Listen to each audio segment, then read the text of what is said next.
الحمد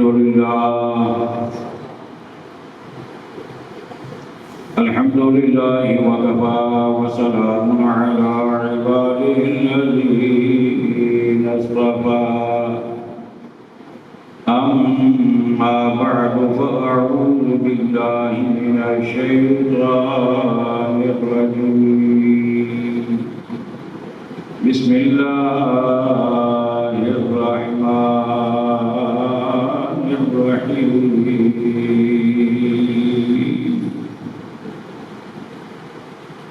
كيف تكفرون بالله وكنتم أمواتا فأحياكم ثم يميتكم ثم يحييكم ثم إليه ترجعون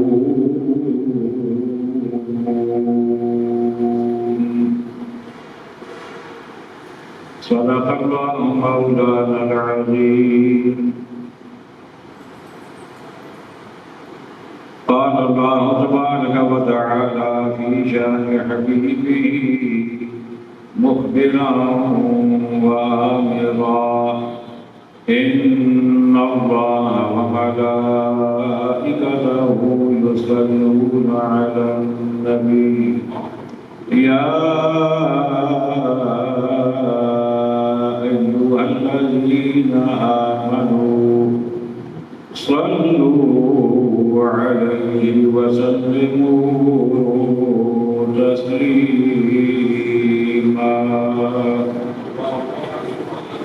اللهم صل على سيدنا ومولانا محمد وعلى آل سيدنا ومولانا محمد وبارك وسلم مل کر پڑھیے صلی اللہ علیہ یا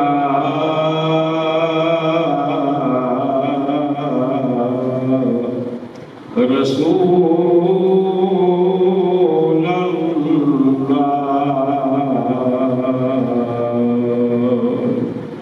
وسلم علیک یا حبیب اللہ پھر پڑھیے صلی اللہ علیہ یا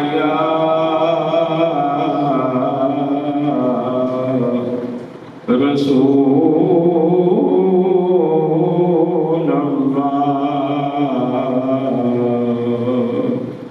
وسلم علیک یا حبیب اللہ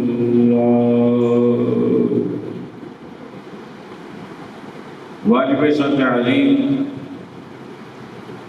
سامعین ذی وقار حاضرین محفل عشاقان مصطفیٰ کریم علیہ السلام جان سالان صحابہ کرام محبان اہل بیت العظام اور عقیدت مندان اولیاء کرام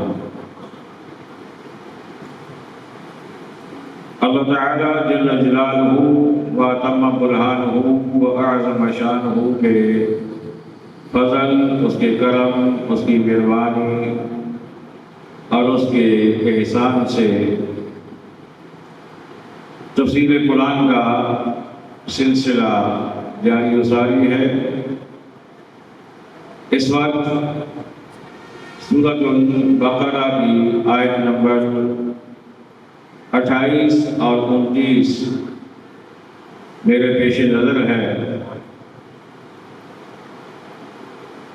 ارشاد ربانی ہے کیف تکفرون باللہ، بھلا تم کیوں کر خدا کے منکر ہوگے، وکنتم امواتا، حالانکہ تم مردہ تھے، فاحیاکم، اس نے تمہیں جلایا، ثم یمیتکم، پھر تمہیں مارے گا، ثم یحییکم، پھر تمہیں جلائے گا، ثم الیہ ترجعون، پھر اسی کی طرف پلٹ کر جاؤ گے۔ اس آیت مبارکہ میں کفار کے ساتھ رب کا خطاب ہے۔ کفار اللہ کو اس طرح نہیں مانتے تھے جس طرح ماننا چاہیے۔ کچھ تو ایسے بھی تھے جو سرے سے اللہ کی ذات کے ہی منکر تھے، بتوں کے پجاری تھے، اور وہ کہتے تھے کہ کوئی خدا نہیں ہے، یہ بت ہیں جو سب کچھ ہماری ضرورتیں پوری کر رہے ہیں۔ تو وہ لوگ جو خدا کے منکر تھے، خدا کو نہیں مانتے تھے، خدا کے وجود ہی کے انکاری تھے، ان سے رب نے فرمایا کہ تم خدا کا انکار کر کیسے سکتے ہو؟ رب نے انہیں دعوت فکر دی، انہیں سوچنے کا موقع فراہم کیا اور فرمایا کہ کیسے تم انکار کر سکتے ہو اللہ کا؟ فرمایا تمہیں یاد نہیں اور تمہیں معلوم نہیں، تمہیں کسی نے بتایا نہیں کہ تم مردہ تھے۔ مردہ سے مراد یہاں پہ یہ ہے کہ تم کچھ بھی نہ تھے، تمہارا وجود ہی نہ تھا، تمہارے وجود کا میٹیریل ہی نہ تھا۔ جسم تو دور کی بات ہے، جسم ہوگا تو روح ہوگی، تو وہ تو بات کی بات ہے۔ نہ تمہارے جسم تھے نہ ان کا میٹیریل تھا۔ لم یکن شیئا مذکورا، تم اس کیفیت میں تھے جس کا کوئی ذکر ہی نہیں تھا۔ پھر اللہ نے تمہیں نیست سے ہست کر دیا، لا شے سے شے کر دیا، غیر موجود سے موجود کر دیا۔ پھر اس نے تمہیں نہ ہونے سے بنا دیا، اور اب تم ایک انسانی شکل میں موجود ہو۔ رب نے تمہارے باپ و اجداد کو پیدا کیا اور پھر ان سے آگے نسل کا سلسلہ چلا، اور اسی سلسلے میں تم بھی آگے دنیا میں آ پہنچے۔ تو فرمایا کہ اگر رب نہیں ہے تو یہ سب کس نے کیا؟ رب انہیں دعوت فکر دے رہا ہے کہ اگر خدا ہے ہی نہیں تو وہ کون ہے جس نے تمہیں وجود دیا؟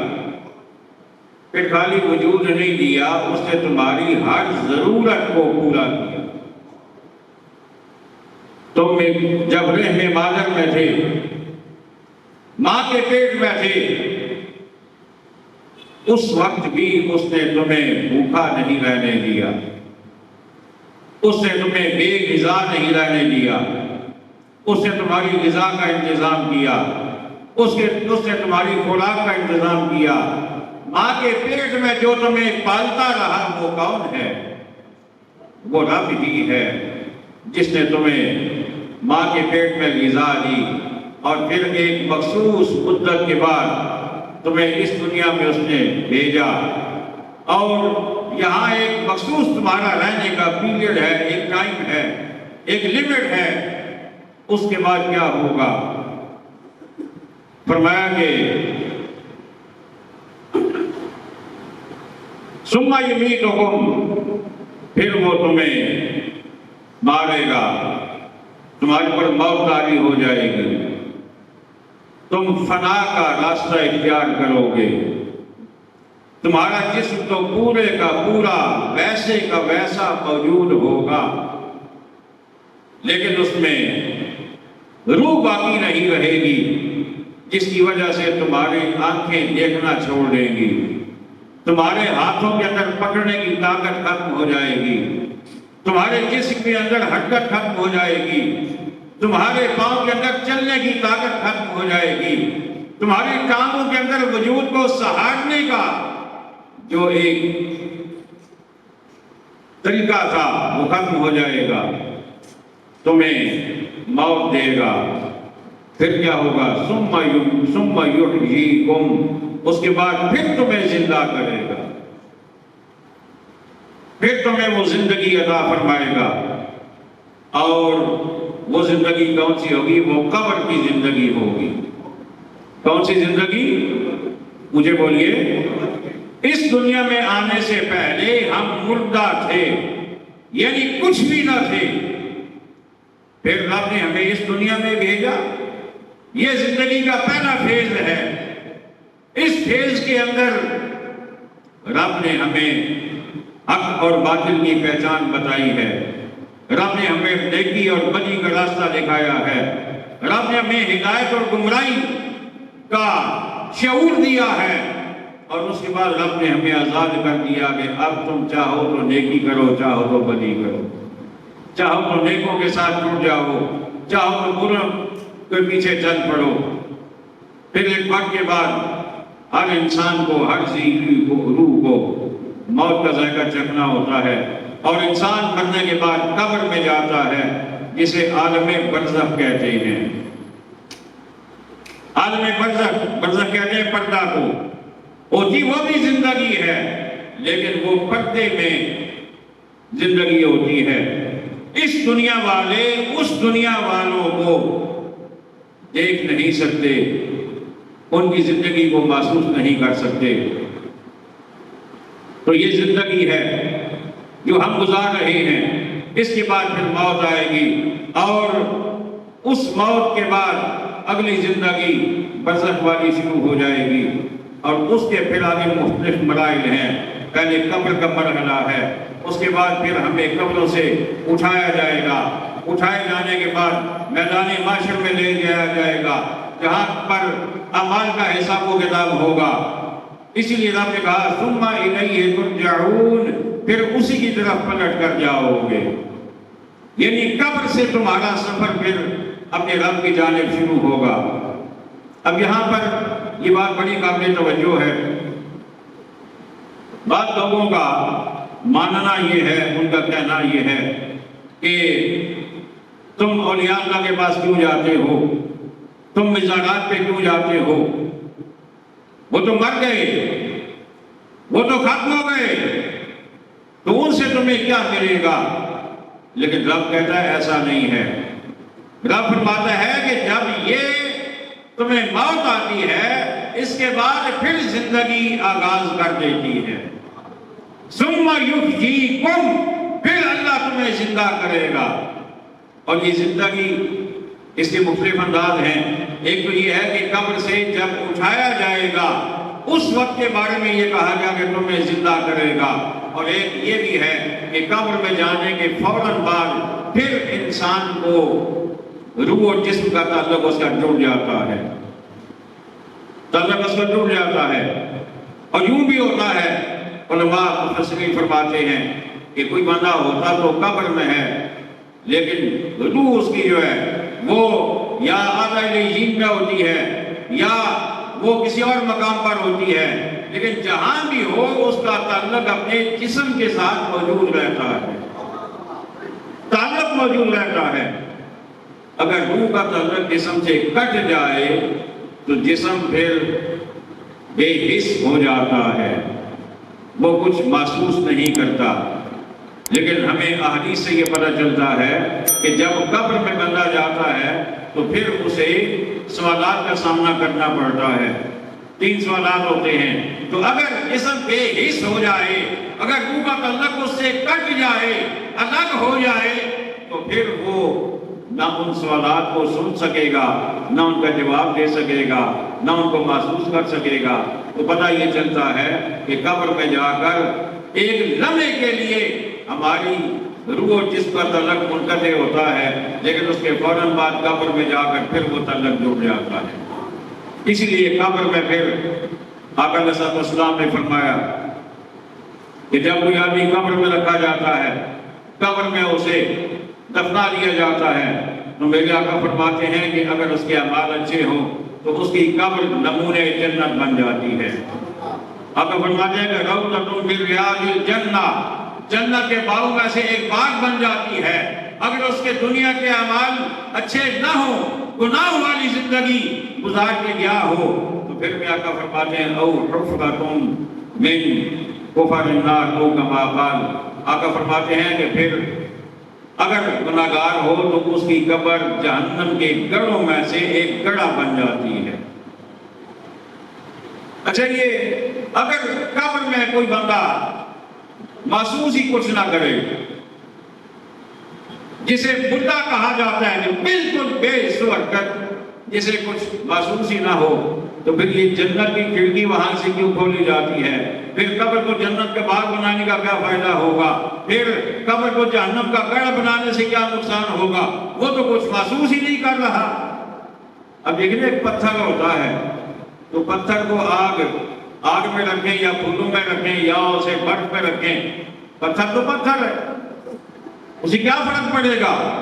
ہاں، ظاہری طور پہ وہ ٹھنڈا یا گرم ہو جائے گا، لیکن خود وہ کچھ محسوس نہیں کرے گا، کیونکہ وہ بے حس ہے، وہ بے جان ہے۔ لیکن انسان قبر کے اندر جا کر بے جان نہیں رہتا، وہ جاندار ہی رہتا ہے۔ اسی لیے اس کی قبر نمونے جنت بنے تو وہ راحت محسوس کرتا ہے۔ وہ کیا کرتا ہے؟ راحت محسوس کرتا ہے۔ اور اگر اس کی قبر نمونے جہنم بنے تو وہ اذیت محسوس کرتا ہے۔ اور پھر آقا علیہ الصلوۃ والسلام کا یہ بھی ارشاد گرامی ہے، آقا فرماتے ہیں کہ جب کوئی آدمی قبر میں رکھا جائے تو اگر اس کے دنیا کے اعمال اچھے ہوں، نیکیاں اچھی ہوں، اور تینوں سوالات کے جوابات کو صحیح طریقے سے دے لے، تو پھر کیا ہوتا ہے؟ اس کے سوالات صحیح ہونے کی وجہ سے اللہ تعالیٰ فرشتوں سے فرماتا ہے کہ اس کی قبر میں جنتی بچھونا بچھا دو۔ کیا کرو؟ جنتی بچھونا بچھا دو اور اسے جنت کا لباس پہنا دو۔ اگر وہ محسوس ہی نہیں کرتا، وہ جنت کا بچھونا کس کام کا؟ وہ جنت کا لباس کس کام کا؟ اس کے مطلب ہے کہ وہ محسوس کرتا ہے، اسے محسوس ہوتا ہے، تو اسی کو ہم برزخی زندگی کہتے ہیں۔ اور پھر اس کے بعد جب یہ برزخی زندگی کا معاملہ گزر جائے گا، قیامت کا مرحلہ گزر جائے گا، سب کے سب ذی روح جو ہے وہ موت کا ذائقہ چکھ لیں گے، تو اس کے بعد پھر قیامت کا مرحلہ شروع ہوگا، یعنی حشر کا مرحلہ شروع ہوگا اور قبریں کھلیں گی۔ اور میرے آقا کریم علیہ الصلوۃ والسلام فرماتے ہیں کہ سب سے پہلے میری قبر مبارک کھلے گی، سب سے پہلے میری قبر کھلے گی۔ اور ساتھ آقا فرماتے ہیں کہ ساتھ ہی جو میرے ساتھ میرے دونوں غلام ہیں ان کی قبریں کھلیں گی۔ اور پھر آقا علیہ الصلوۃ والسلام نے ایک منظر بیان فرمایا۔ آقا فرماتے ہیں پھر ہمیں جب میدان محشر کی جانب لے جایا جائے گا تو آقا فرماتے ہیں میری دائیں طرف صدیق ہوگا، میری بائیں جانب عمر ہوگا، اور ان دونوں ہم تینوں نے ایک دوسرے کے ہاتھ پکڑے ہوں گے اور ایک دوسرے کے ہاتھ پکڑ کر ہم میدان محشر میں جائیں گے۔ کیا عظمت ہے، کیا شان ہے صدیق اکبر کی، فاروق اعظم کی رضی اللہ تعالی عنہما۔ دوبارہ اس کے بعد پھر میدان محشر میں اعمال نامے، پھر حساب کتاب، پھر گناہوں کا، نیکیوں کا حساب ہوگا۔ اس کے بعد اگلی آیت کریمہ میں خالق کائنات نے ارشاد فرمایا هو الذی خلق لکم ما فی الارض جمیعا، اب یہاں سارے انسان یہاں پر مراد ہیں، ہر انسان کو اللہ تعالیٰ مخاطب کر رہا ہے، فرمایا وہی ہے جس نے تمہارے لیے بنایا جو کچھ زمین میں ہے۔ زمین کے اندر جو کچھ ہے سب کچھ انسان کے لیے ہے۔ انسان کی ہر ضرورت رب نے زمین کے اندر رکھ دی ہے۔ انسان کے لیے خوراک کا انتظام بھی زمین میں ہے، انسان کے لیے سونا چاندی بھی زمین میں ہے، پانی بھی زمین میں ہے۔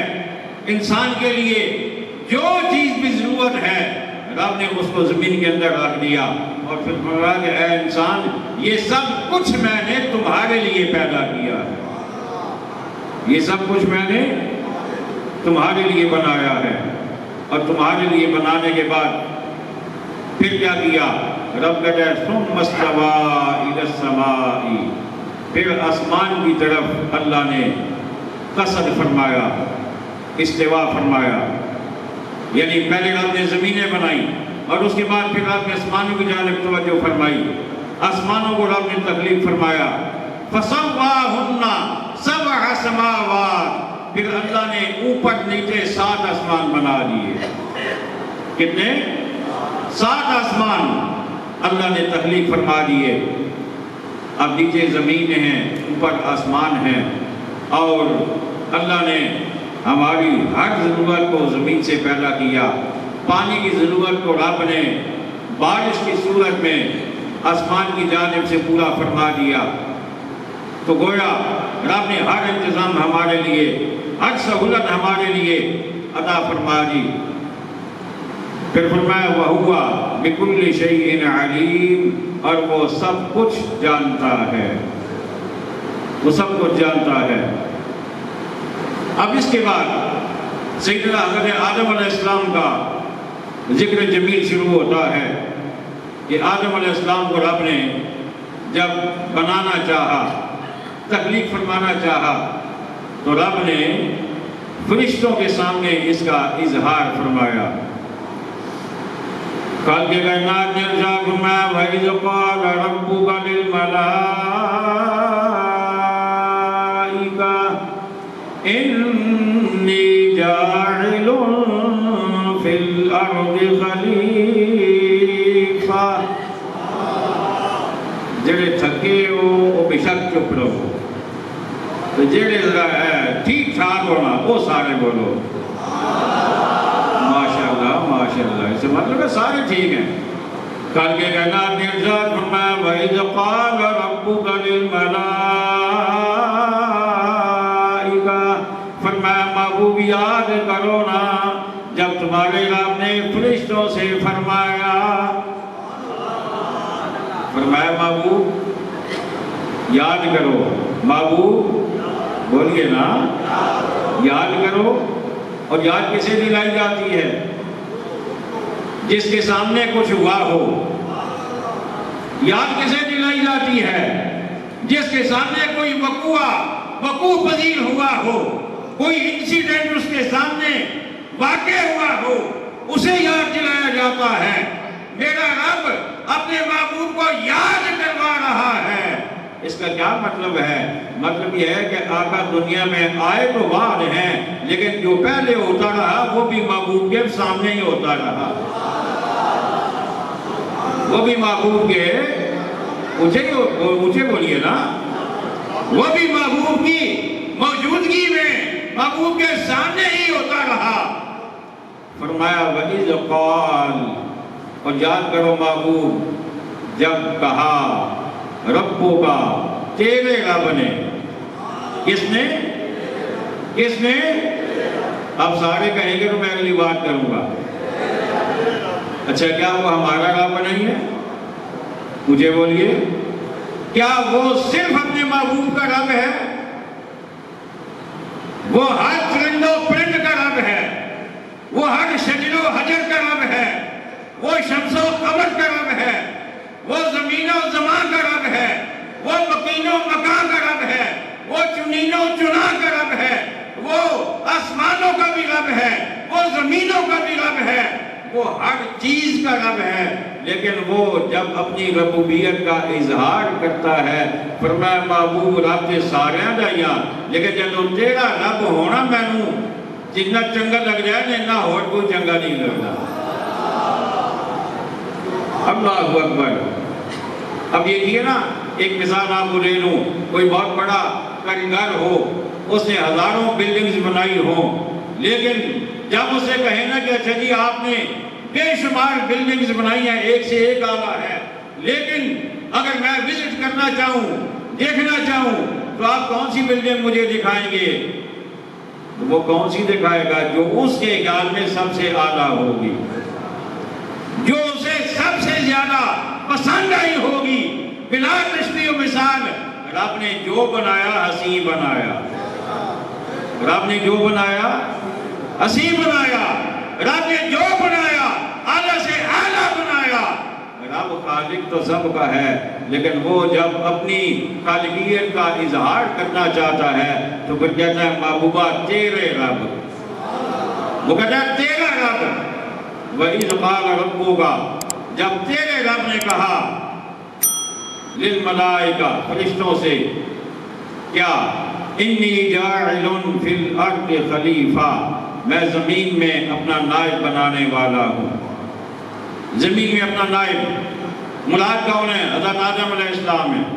فرشتے پہلے بن چکے، جن پہلے تخلیق ہو چکے، آسمان بن چکے، زمینیں بن چکی، چرندوں پرند بن چکے، ہوائیں بن چکی، اور یہ فصلیں، یہ درخت، یہ سارا کچھ بن چکا۔ اب انسان بنانے لگا ہے، اب انسان کی باری آئی ہے۔ ایک سوال ہے اور اس کا جواب بھی ہے۔ پہلے سوال سنیے پھر جواب سنیے، اور یہ سوال بھی اور جواب بھی یہ میری اپنی طرف سے ہے، کہیں سے پڑھا نہیں ہے، سنا نہیں ہے، لیکن آپ سنیں گے انشاءاللہ آپ کو مزہ آئے گا۔ انسان ہے اشرف المخلوقات۔ کیا ہے؟ کیا ہے؟ اشرف المخلوقات، تمام مخلوقات سے اعلیٰ۔ تو سوال یہ ہے یا اللہ جب ساری مخلوقات سے اعلیٰ انسان ہے تو پہلے انسان کو بنا دیتا جو سب سے اعلیٰ ہے، باقی ساری چیزیں بعد میں بنائی جاتی، لیکن جو چیزیں کم درجے والی ہیں وہ تو نے پہلے بنا دی اور انسان کو بعد میں بنا رہا ہے۔ تو جواب اس کا یہ بنتا ہے، جواب اس کا یہ ہے کہ انسان ہے مخدوم۔ کون ہے؟ مخدوم۔ باقی ساری چیزیں ہیں خادم، اور خادم پہلے ہو تاکہ جب مخدوم آئے تو اسے کوئی پرابلم ہی نہ ہو، اسے کوئی پریشانی ہی نہ ہو۔ انسان بعد میں بنا، انسان کے لیے زمین رب نے پہلے بنا دی، انسان بعد میں بنا، انسان کے لیے آسمان رب نے پہلے بنا دیا، انسان پہلے بنا، اس کی غذا کا انتظام پہلے کر دیا، انسان بعد میں بنا، اس کے لیے سہولتیں ساری رب نے پہلے بنا دی تاکہ جب انسان آئے تو اسے کوئی پریشانی نہ ہو، اسے کوئی تنگی، کوئی تکلیف نہ ہو۔ اب رب انسان کو بنانے جا رہا ہے، فرمایا انی جاعل فی الارض خلیفہ، فرمایا میں زمین میں اپنا نائب بنانے والا ہوں۔ کس سے کہا رب نے؟ اچھائیو، کس سے کہا رب نے؟ فرشتوں سے۔ فرمایا کہ اے فرشتوں میں زمین میں اپنا نائب بنانے والا ہوں۔ قالو، بولے اتجعل فیہا من یفسد فیہا، کیا ایسے کو نائب کرے گا جو اس میں فساد کرے گا، وَيَسْفِكُ الدِّمَاءَ، اور خون ریزیاں کرے گا۔ یا اللہ انسان کو بھی بنانے لگا، انسان تو بڑا دنیا میں جا کر فساد کرے گا، خون بہائے گا، یا اللہ ایسے کو کیوں بنا رہا ہے؟ اچھا میرا سوال آپ سے یہ ہے، توجہ میری جانب کیجیے گا، میرا سوال آپ سے یہ ہے کہ کیا انسان جب فرشتوں نے یہ کہا کیا اس سے پہلے انسان فساد کر چکا تھا؟ ابھی بنا ہی نہیں ہے، فساد کہاں سے کرنا تھا بیچارے نے؟ ابھی تو پہلا انسان بھی نہیں بنا، یہ تو اس سے پہلے میٹنگ ہو رہی ہے، یہ تو گفت و شنید اس سے پہلے ہو رہی ہے، ابھی جو بنا نہیں ہے اس کے بارے میں فرشتے کہہ رہے ہیں یا اللہ وہ فساد کرے گا، زمین میں خون بہائے گا۔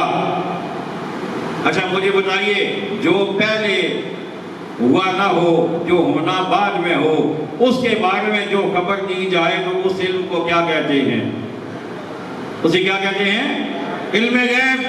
غیب کا علم انسان ابھی بنا نہیں، لیکن اس نے جو کرنا تھا وہ رب کے دیے ہوئے علم کی روشنی میں فرشتوں نے پہلے جان لیا، اور غیب کو جان کر وہ کہہ رہے ہیں مولا یہ بھی کرے گا، یہ بھی کرے گا، یہ فساد بھی کرے گا، یہ قتل و غارت بھی کرے گا۔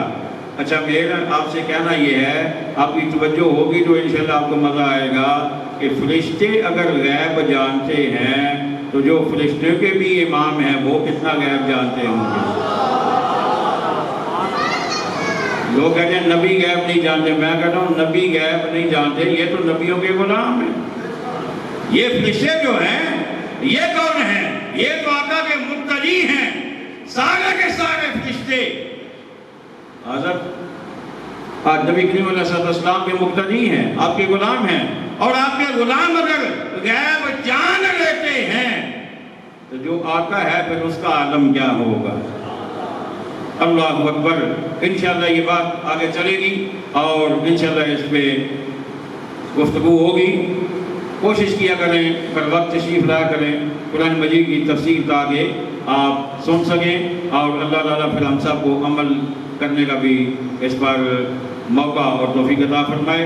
حضرات اکرامی، اب ایک بات آپ سے کرنا ضروری ہے، وہ بات یہ ہے کہ آپ ابھی باہر سے آئے ہیں، آپ نے دیکھا ہوگا کہ مسجد کی جو یہ وال ہے، دیوار ہے، مین گیٹ ہے، اس سے لیفٹ سائیڈ پہ کچھ آپ کو تعمیراتی کام نظر آیا ہوگا، دیکھا ہے آپ نے؟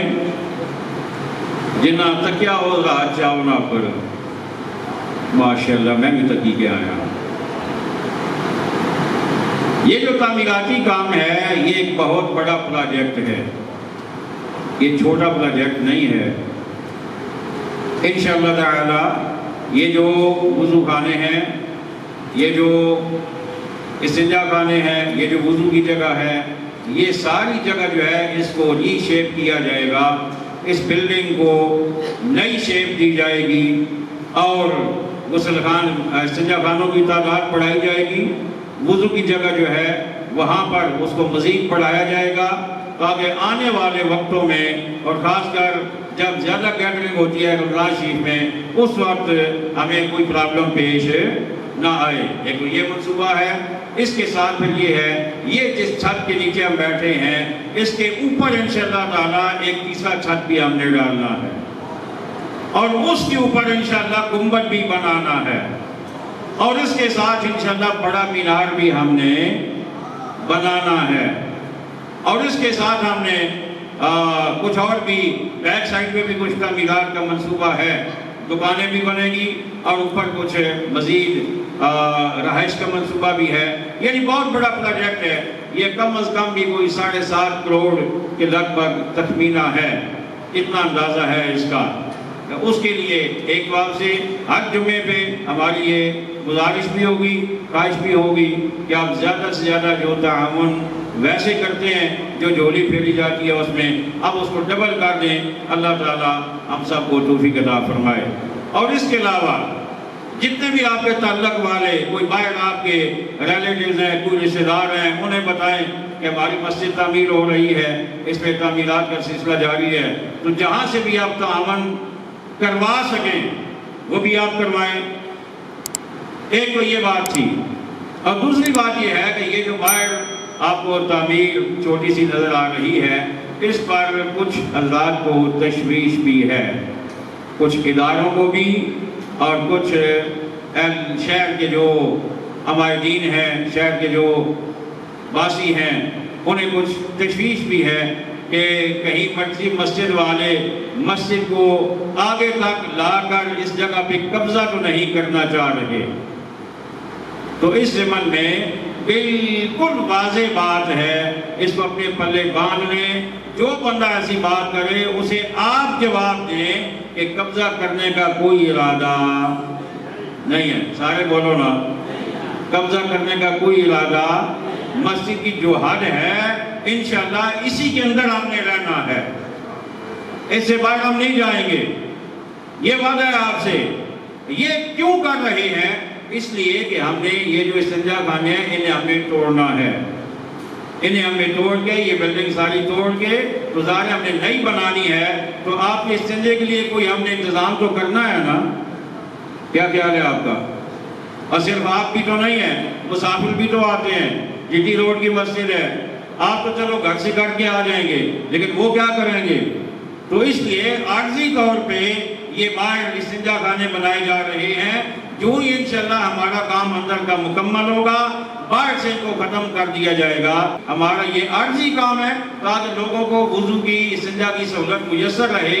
نماز تو ظاہر ہم نے مسجد میں پڑھنی ہے نا، وہ تو مانا نہیں کر سکتے، کوئی انتظام تو کرنا ہے عارضی طور پہ، تو یہ وہ انتظام ہے۔